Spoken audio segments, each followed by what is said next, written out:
Am I the AH for moving out after I lost my job? I, 24, moved to Canada less than a year ago to be with my spouse.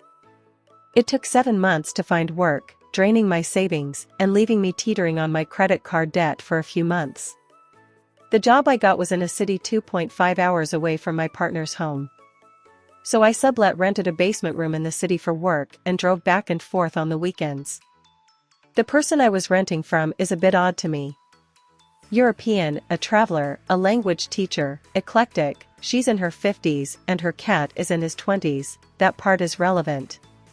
So with her family in Europe, she is often awake between 11 a.m. and 1 a.m. At first it wasn't bad, I also went to bed late despite needing to be awake at 8 a.m. for this job. But then it got later and later, her not going to sleep until 4 a.m. or later. I would hear every movement above me. I couldn't wear earbuds or plugs because I need to hear my alarms going off, which she didn't allow to be too loud. I didn't wake up enough and was let go this morning, tail end of my probationary period. So I need to break lease. I can't afford to send her $800 a month in a city not close to my partner. I messaged her to talk to me when she woke up, which was at 4:30 p.m. and she said she was too busy, we'll talk later. I texted the situation, asked if maybe I could get part of October rent back. Unread. I interrupted a lesson to give back her key and tell her to check her messages.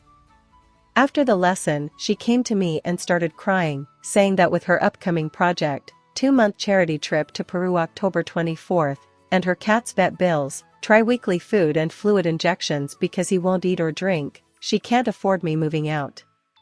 She can't afford the full rent for the house during her leave and she's too busy to find a new tenant. She begged me to look for a new job. I told her I can't afford rent and have to move back with my partner. She pleaded that she can't afford it, that she rented to me because I would be here till February, and that she can't give me my security deposit. She says she needs me to be paying rent while she's in Peru. I already didn't feel comfortable here with 1, how little room I get for what I'm paying, and 2, how weird she is about the cost of things like using the washer and dryer. But was willing to pay when I had the funds if I transferred to where I needed to be. But without an income one can't. As said, getting the job I just lost took 7 months to get. I'm bad at dealing with other people's emotions and struggles. Partner and friends say she's being unreasonable and it isn't my fault she is in this situation, but I'm leaving her high and dry. Am I the AH for breaking my lease and leaving after losing my job?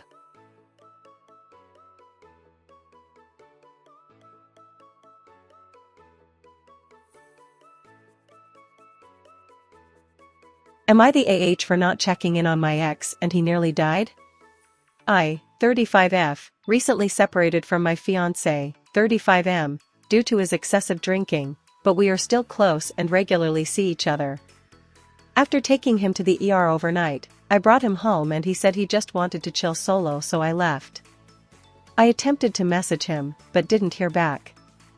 This is unusual for him, however I wanted to respect his boundaries.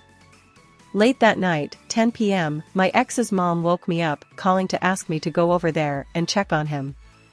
I had a key and she doesn't. I declined to because I had just been woken up and figured that he was just ignoring both of us because he was drinking. And to be frank, I'm sick of the drinking and having to care for him. I'm sick of begging him to do things like get out of a urine-soaked bed so I can try to get him clean and dry. I'm sick of the relentless drunk, screaming and crying. I'm burned out. She ended up calling for a welfare check, and when the police came, he was drunk and severely ill. The doctor said he probably would have died if he hadn't been brought in that night. It was to the point that the hospital refused to release him when he tried to leave AMA and got the police and county attorney involved to force him to stay. His mom was pissed at me and refused to tell me, so I only found out a couple of days later that he is in the ICU on a ventilator. I feel incredibly guilty that had it been in my hands alone, someone I care about would be dead, so I came here to either relieve my guilt or be deservedly raked over the coals.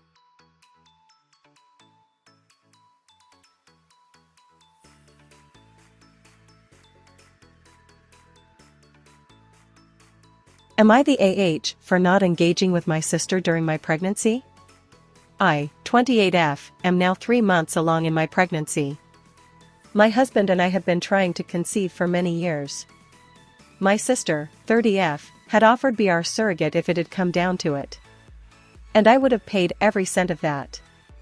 We have always had a rocky relationship, so the fact that she brought this up meant a lot to me. Not long after, she had asked for childcare for one of her daughters. She has a 9-year-old girl and the youngest girl who would turn 1 in a month. I am a state-licensed in-home daycare. I can't just take up one kid when I have a ratio to maintain. Also, she wanted it to be for free, which I didn't agree to. It would only be for a week, sure. No problem. But her regular daycare lady had an emergency and couldn't watch the children for that week. I couldn't accommodate that, especially if I needed to remove one paying child for another who wouldn't pay me. It's not as if she was asking for care outside of my work hours. This is my job. Anyway. We ended the conversation on a good note and had small conversations after that. I never knew how much this conversation had impacted her until recently. To point out, we never set up anything official to have her be our surrogate, as my husband and I were still going through our infertility testing and dealing with all of that. A month after that child care conversation was her daughter's first birthday party. It was 70s theme and I offered to buy the decorative cookies. At the party, she never talked to us. Not a hello, not a thank you for the cookies and the gift. She had called people over to take pictures with the baby, but never us. Handed the baby off to everyone, not us. She even bought our immediate family matching 70s outfits, except for us. Our parents, our brother and his daughter, and then her family, which are the 2 girls and her youngest's father, all had matching outfits. We left there feeling uncomfortable and embarrassed for being left out. I didn't know what to think, but because I've dealt with her similar tendencies in the past, I forgot about it. Especially because my husband and I still were focusing on trying to conceive through infertility, and I wanted to stay positive and focus on that. I had messaged her if I could take the girls out to hang out. I was left on read. For the next few weeks I was left on read or just got a short no. If anyone out there is a childless aunt or uncle who adores their little ones, you'd understand how much this hurt. Finally, I was tired of the lack of communication and demanded help as to when I could see them, or more than just a no again. She replied, no. It's just no, and when I tried to call her immediately after, she'd blocked me. My heart was completely broken.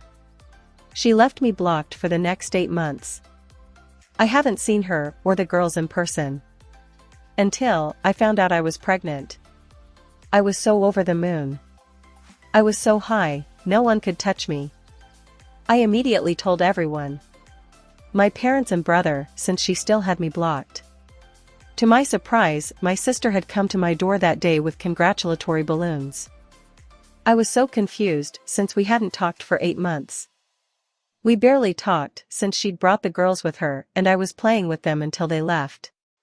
Later that day, I got a text from an unknown number. It was my sister. She told me the reason she was upset with me was because I wouldn't watch my niece for free. She said, why would I be your surrogate when you couldn't watch your niece? I was livid. The reason that I was pushed away from seeing the girls was because she was mad at me.